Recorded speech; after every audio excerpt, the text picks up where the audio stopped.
Today I built the rear end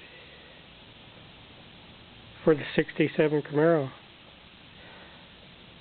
The outer bearing on the pinion was bad. I replaced the outer bearing. I did not have to replace the inner.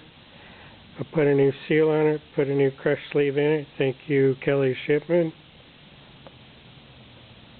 On the outer axle bearings, I put the relocators, which is pretty common on Chevrolets, because the bearing itself rides on the axle. It's got a hardened flat spot that the axle is the bearing surface, and that wears out. So they've made these bearings to where they are in a housing that spaces it out about 3/4 of an inch and puts it on a fresh part of the axle. So that's all fresh.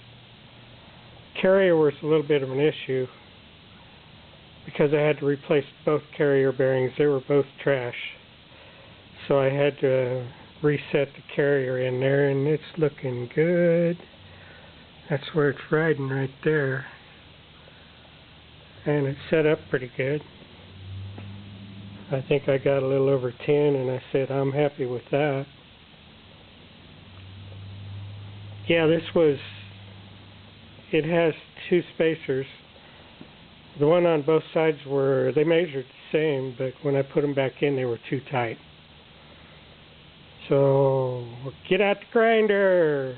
I was able to take 0.010 off of each one, and then to relocate it had about 15 when I first put it together.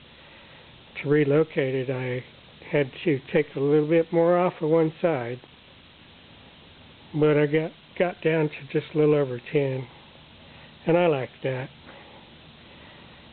So rear ends together. I think I'll wait for brakes until it's mounted in the car.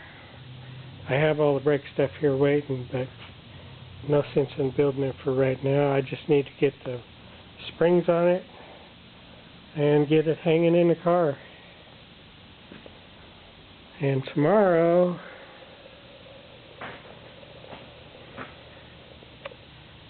I'll start building. Tomorrow I will start to build the motor.